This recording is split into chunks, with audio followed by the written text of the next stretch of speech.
Every club. Every day. The Global Sports Podcast Network. Hello and welcome back to the Daily Palace Podcast, brought to you by the Global Sports Podcast Network.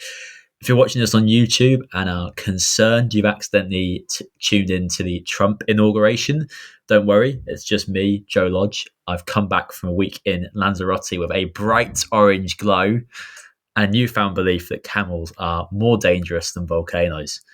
With me today is Dan Tanner. How are you doing, Dan? I'm doing all right. We had a good result on the weekend, which I managed to was on doing the social media reactions. So it was all great fun, but seeing all the reactions from people. So I had a good weekend, and glad you had a nice holiday. Thank you, Dan. Thank you. Yeah, I mean, what a good weekend. What a way to cap off my holiday with 2 goals from my favourite man in the world, Jean-Philippe Mateta. We're not going to discuss that today.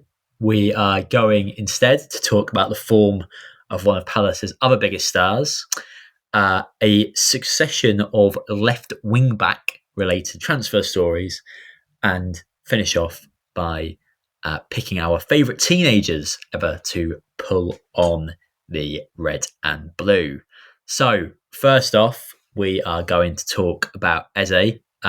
Credit where it's due. This was inspired by an article in The Athletic by Matt Woosnam, which is kind of analysing the fact that Eze has now made a goal contribution in each of his last 5 games, but there's maybe still a sense that he isn't quite at his sharpest, his freest, and affecting games as much as we know he can do. What do you think, Dan? Is he approaching his best form again? I would have thought he's kind of getting there. If you asked me this question a couple of months ago, I probably would have said no, he's absolutely nowhere, because he was just getting the ball, charging down the pitch, and then trying and do a worldy goal of 35 yards out, or trying to do it all himself. In the last few games, he's started to become the playmaker we kind of need him to be. He's starting to sort of hold up the play a little bit more, waiting for teammates to get into position instead of just trying to do it all himself. And definitely over the last couple of games, West Ham being a perfect example of a really deadly connection is starting to brew with him and Mateta. I think it was also in the Ipswich game where they sort of also hooked up essentially as well to create a absolutely brilliant sort of play and a goal at the end of it. So he's starting to, I think, develop more as a player, just sort of realizing that, you don't have to do it all yourself. And he's waiting for sort of, he's just basically, just that kind of thing. So I think he's sort of maybe not in the truest form, but I think he's just developing as a player. He's realizing that he doesn't have to do it all himself. Yeah, I think you're right that he looked at odds with the rest of the team in the first part of the season. Partly because the rest of the team didn't really have what felt like a functioning kind of structure to plug into. They all looked a bit confused about what they were doing. So I guess it made sense that he was ultimately ending up trying to do it all alone. But he looks like he's getting closer to finding his role within this sort of maybe more reactive Crystal Palace than the version of Glaston's Palace that he played in at the end of last season with Elise and Mateta firing. I still don't think he's quite affecting games in the way that he probably can, and we've seen him do in the past. So despite his output improving a lot in the last like 4 games before, 3 or 4 games in the league before the West Ham game, he was averaging about, I think he basically made 20 to 21 passes in each of them. And then he made 31, which is quite a big jump in terms of where he was playing. Against West Ham, that was really encouraging. I think that lack of involvement at times is maybe reflected in his like expected assists for the season is reasonably low. So while he has set 5 up, they're still sat at like 2.7, which is he can definitely get that better than that. But he definitely looks more confident, more decisive, more on a wavelength with his teammates, and that has been reflected in the higher output. And I don't want to be overly critical of him. He's definitely been one of Palace's 3 or 4 best players this season. It's just that we know he's one of Palace's probably 2 best players in terms of his ceiling, and that I still feel a sense that he can be even better. We have seen him be even better, and that he will be even better going forward. One of the things that was explored in that article in The Athletic was sort of the question of whether Palace's turn to more counter-attacking, slightly more conservative football has inhibited him. Do you think it has, Dan? Or and following up, if you think it has, would it be worth tweaking the system to get the best out of him? I'm not sure about tweaking the system to just essentially do one to make one player better. The point of the system is it's supposed to make the unit as a whole better. But I don't think it's really changed him all that much. I think it's more he has to kind of be the main focus. So with the signing of Eze from the other day, I think that might open him up a little bit more once he's got a couple of games under his belt, just so they can have that kind of tandem, dual threat kind of system that we had last year with Alacy. I think that's probably what's kind of maybe changed in sort of him at the moment, because he's having to be the main threat when he goes forward. So he's probably getting a lot more attention from the midfielders and the defenders than he probably was used to last year. So I don't think, once Eze's probably got a couple of games under his belt, I think you'll start to see that he'll probably open up a little bit more, might start to be a little bit more creative, and might be able to get some of the space he's been kind of looking for. But this was also the reason that we got Nketiah, so he could also be a asset in that kind of position as well. Just he hasn't really worked out in the same way. That's kind of, I can't really think that it's really the system, because I think we were kind of largely sort of doing counter-attacking last year as well. It's very much sort of definitely against some of the bigger teams anyway, is sitting back and making ourselves difficult to play against. So I don't think it's a system. I just very much of Eze needed to stop taking the burden on himself, not going, I'm just going to carry it. It's like, they're our teammates. It is a team sport. You don't need to do it all yourself. Yeah, I think you're right. It's, well, firstly, on the point of would you tweak the system? No. Palace are currently in a great groove, have a stable way of playing, and look like really one of the toughest teams to beat in the league over the last 10 games or so. So you don't drain the wiper fluid to use it to polish the hubcaps. You know what I mean? It's absolutely no need to change the system. It's very good, even if it did mean getting the best out of Eze. I agree. I don't also think the system exactly is the problem. It's more issue of two things: getting used to playing a slightly different way, which is maybe a result of the personnel changing around him more than the actual counter-attacking and defensive onus per se, in that he's used to dovetailing with Zaha and or Elise and playing with these really sort of like-minded, creative, free-flowing players, bouncing off them, and that's how he kind of creates the space and gets into a flow. And he doesn't really have them in the Palace team right now. As you say, we can see what happens with the new boy Romanes. But I don't think he needs that. I think that's just how he's used to playing, if that makes any sense. So you have players who do need that. Like I think Sancho is the prime example of a player who he doesn't have the kind of physicality to beat people in open spaces. The way he beats people is having players close to him, lots of passing options and lots of solutions, and then being really creative about how he bounces it off his teammates and little runs he makes. Eze does do that, but I don't think he needs to. He's got the strength and ability to drive forwards and beat people one on one. That means that isn't a necessity to him. I think it's just sort of a little bit of reprogramming to that. And there is a scenario where we've seen glimpses of this.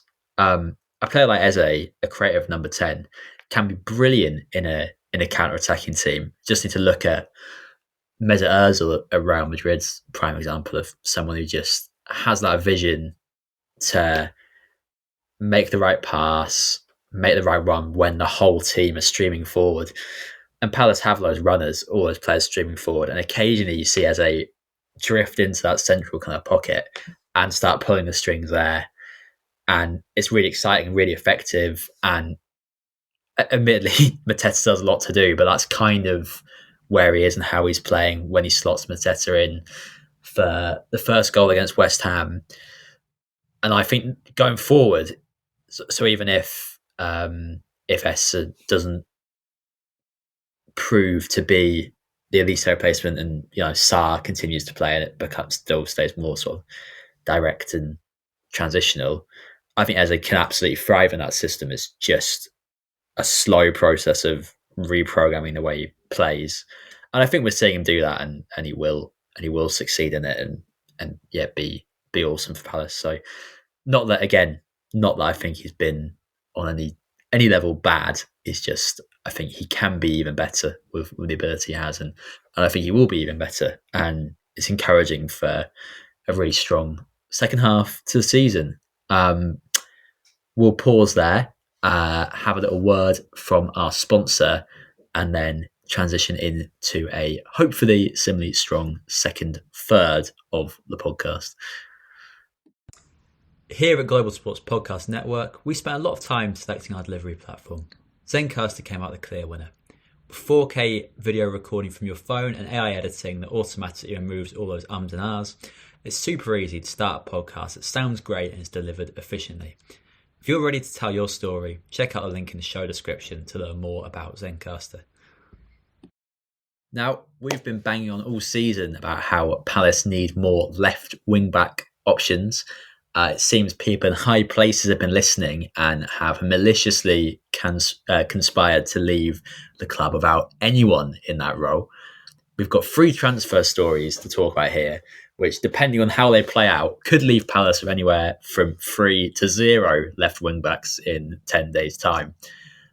So starting with the first one, another team / high-profile, mismanaged corporate entity in the sports industry that need more wing-backs is Manchester United, also owing to their manager's dogmatic system of a 3 at the back, similar to the one that Glasner plays. Palace's main man at left wing-back, Tyler Mitchell, is reportedly high up on the Red Devils' post-Christmas list. Could you see him going in January, Dan? Do you think that's actually a transfer that could happen, Mitchell to United? Why would he go to a downgrade? Why would he go down the league? We're above them at the moment. Why? Besides from maybe a possibility of European football, let's just say I don't see it really happening in January, especially this January. There doesn't seem to be many big name transfers at the moment. I think there's 40 million at Man City.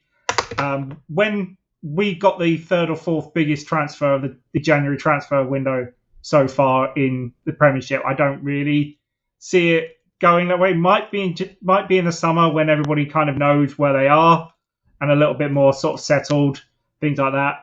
But I really don't see it at the moment. But we'll have to wait and see in the next 10 days, because we all know that the last week of the January transfer, everybody gets a little bit mad.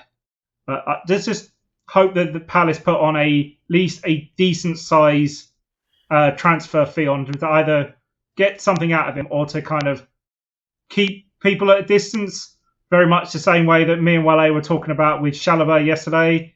Chelsea's, as soon as they get him back, we're going to whack on a 40 million price tag on him just so we can keep him till the summer. So yeah, if Palace do kind of something like that, just to try and just keep the Wolves at bay for at least at least a few days, and then we'll try again in the summer. Yeah, I don't think this makes any sense. As you say, one, why would you relocate, move away from your home to come to a 15th place team and risk playing championship football next season?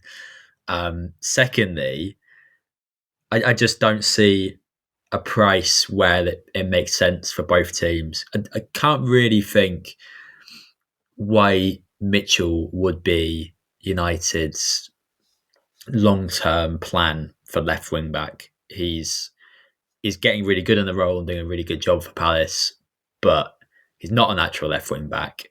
He's not like that young. Because it's such an important part of the team and they want really attacking football within this three at the back system, having a kind of fairly defensive minded left back who's still kind of learning his trade as a left wing back doesn't really make sense. So I feel like he's a stopgap for United. If they sign him, he's really just cover for the time being until they can move in the summer for someone like Nuno Mendes, who would make more sense in the long run. And yet he's one of Palace's most important players. He's played like more minutes than anyone outfield, I think. And they really don't have the cover there or much time to sign a compelling, proven replacement.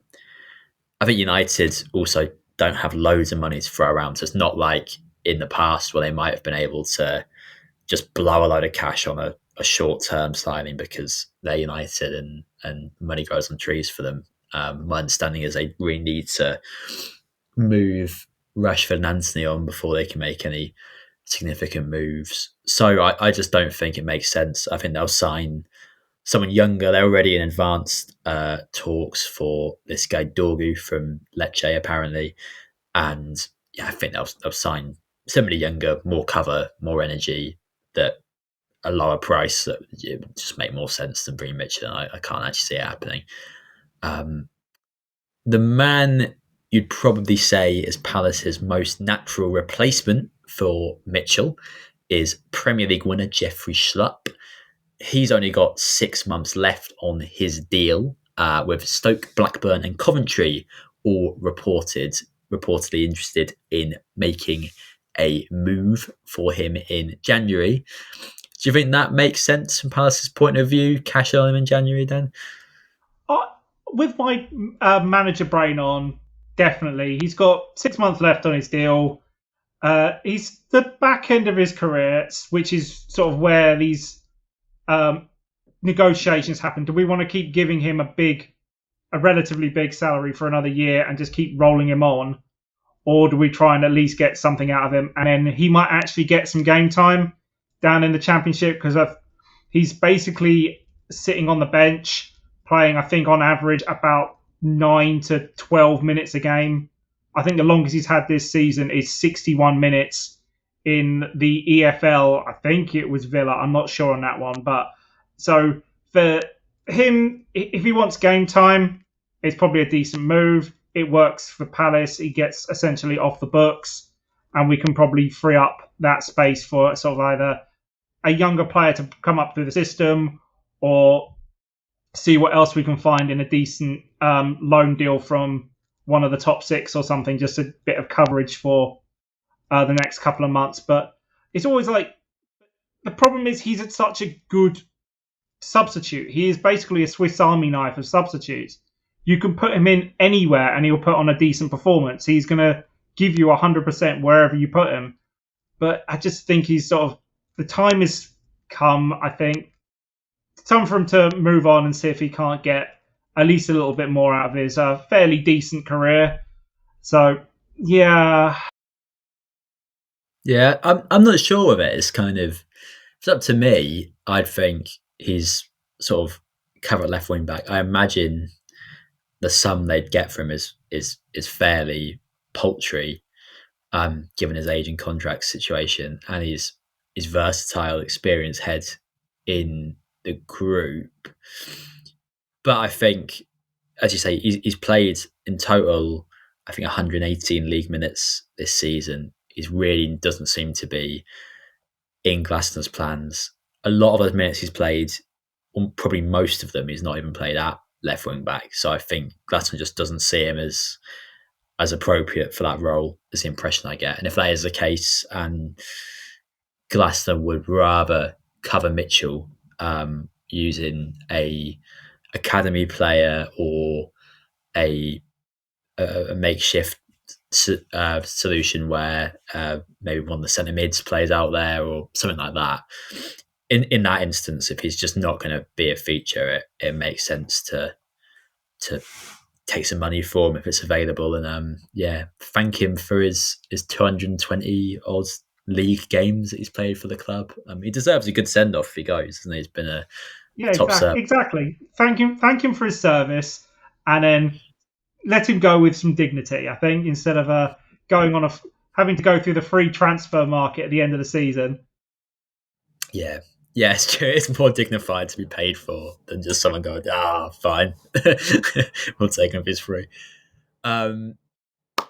We spoke a couple of weeks ago about Al Hadji Malik Diouf, the Senegalese Slavia Prague fullback, who Palace reportedly had a £12.5 million bid rejected for. The latest rumours are that the club are willing to go back in with an offer of 15 million.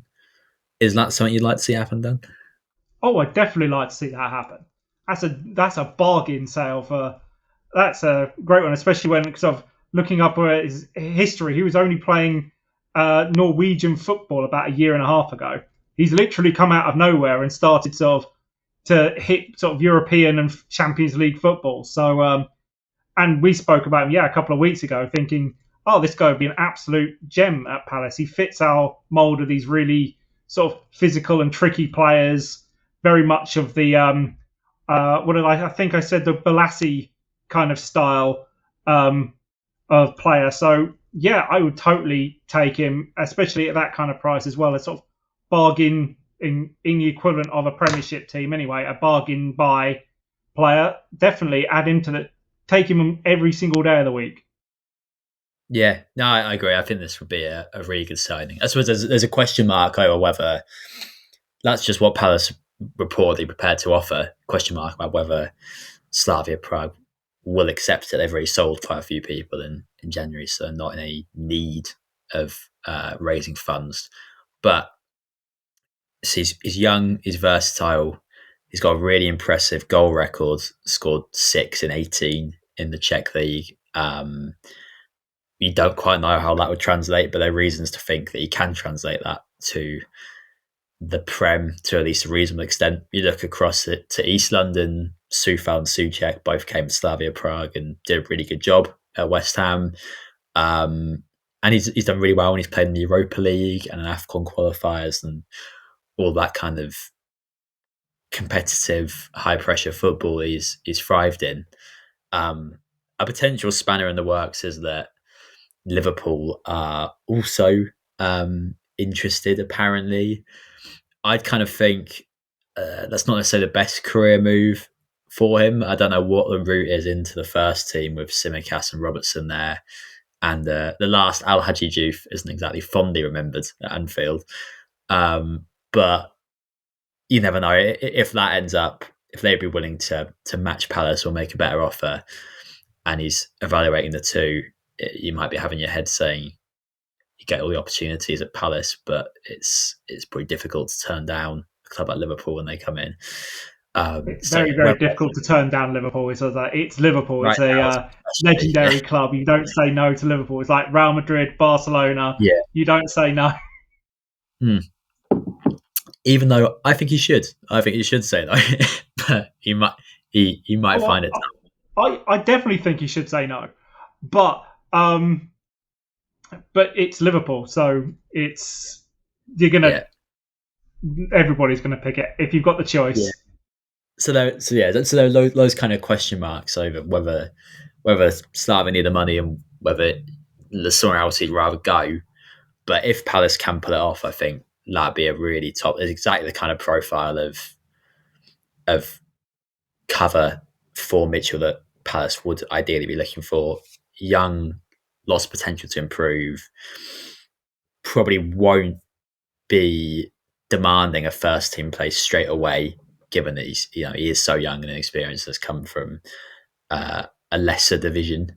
But also like offers something completely different to Mitchell, much more attacking, much more direct, more of the kind of winger come defender than defender come winger mold. So I think he would be really great, and we'd like to see him at Salas. But I mean, after that kind of ominous intro I gave this whole section, I think the upshot is probably Palace lose Mitchell. Keep Mitchell, sorry. Get it right. And maybe don't get Al-Haji Malik. Quite likely still in the same position regarding left wing backs that they were at the start of the window, but at least better than being left bereft of any. We'll take a quick pause for a word from the network there, and finish with a section on our favourite youngsters ever to play for Palace. This podcast is part of the Global Sports Podcast Network, the only network bringing you exclusive daily news and views on your Premier League team, the Premier League, women's football and fantasy football. A unique listening experience that puts fans first, bringing you the very latest breaking news from your team. Subscribe wherever you get your podcasts and make us your first listen every day. Global Sports Podcast Network, every club, every day. So it's Luke Littler's 18th birthday today. And to celebrate the World Darts Champion's first pint with him, we wanted to take a look at our favourite teenagers ever to play for Crystal Palace. So, Dan, who is your favourite Holmesdale whippersnapper and why? Well, I don't think you're going to get much further than Wilfried Zaha. So, being literally he holds pretty much all the records as far as I know now. Like some of the most appearances. I think he's definitely got the most Premier League goals, I believe, for Palace as it stands at the minute. But he basically is the poster child for that for the Palace Academy. He was the face of the club for so long. I think basically almost since he arrived, when he got his first couple of appearances, he just set the team on fire. It was he's such an electric player when he was there. Even when he went to Man United, we still loved him. We got him back a couple of years later, and it's like nothing had changed. He was a nuisance to pretty much every right back in the Premier League. He would be triple teamed and double teamed constantly. He just was a general annoyance, even if he did maybe every once in a while slightly dive to make sure he was getting the foul. But yeah, just the poster child, was the face of the team for a long time.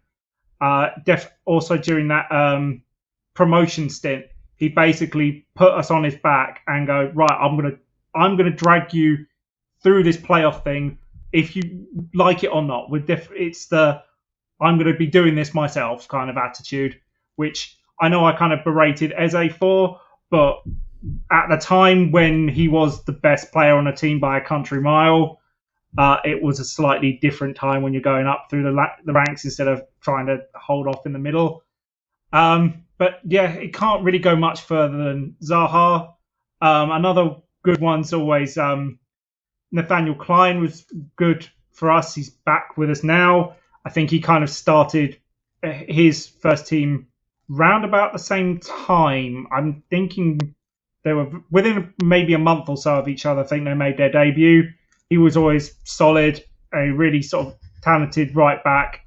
Managed to get a couple of when we went down, he made a decent career out of Liverpool and a bit of Southampton. Just a nasty injury took about a year or so out of his career. but he's still plugging away and still basically much in the same vein as Zaha. Probably not quite as in the club legend, but he's definitely one of the light players, one of the sort of, the cult classic, cult hero player. But we've had so many over the years. So we have a really decent sort of academy down at Selhurst Park. So we find these players and they somehow manage to get into the team. Not always successfully, but we've always had a really, really good sort of youth system. Yeah, two great choices there, Dan, which, as you say, absolutely highlight the quality of the youth system at Palace. I'm going for one who removed himself from the nurturing Palace family probably too early, and who knows what would happen if he didn't. But barely played for Palace, but I've gone the youngest player ever to come on for them in John Bostock, because I'm kind of fascinated by those players who start, get a game at 15 and it feels like more often than not it's an immediate death sentence for their career. I suppose Martin Odegaard played at 15, and too early to say that Ethan Wanyeri. I remember Real Madrid signing him at like 15 and really going, right, this is it, and then spends years on the loan list. Yeah, I don't think it helped him to have played at 15. Sort of put too much pressure on him, and he's done really well to sort of, I don't know, resist that and continue to develop in that spotlight. But yeah, I don't think it's helpful. But yeah, I mean, I like Bostock for, I think it's, he deserves credit for rejecting Barcelona to stay at Palace at 14. Presumably alarmed to discover that there was no Sainsbury's at the Camp Nou. I like the fact that he came on for Ben Watson on his debut. If you were to tell someone in that moment that one of those two players was going to go on to score an FA Cup winning goal, I don't think many people would have picked Ben. But I think that's a nice little crossroads. And I actually think, you know, he had a decent career. Played for some big names. Played for Lens, Royal Antwerp, Bursaspor. Went to the south of France, Toulouse. Went on loan to Swindon, presumably also Toulouse. And, you know, he's had a nice sort of nomadic, interesting career. Playing mostly sort of top level or close to it, wherever he's been. So I think, you know, fair play. Yeah, he actually deserves some celebration. And if he hadn't been shoved into the limelight at 15, you'd look back on that and go, yeah, good and interesting career.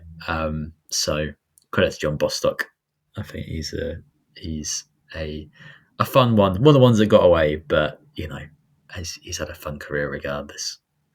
I think with that, it's time for us to end this episode. Thank you, Dan, for joining me. No worries. Always a pleasure. Please say if you've listened this far and enjoyed it, give us a 5-star review. Helps us get discovered. We'll be back tomorrow, and we hope you will listen then. Every club, every day. The Global Sports Podcast Network.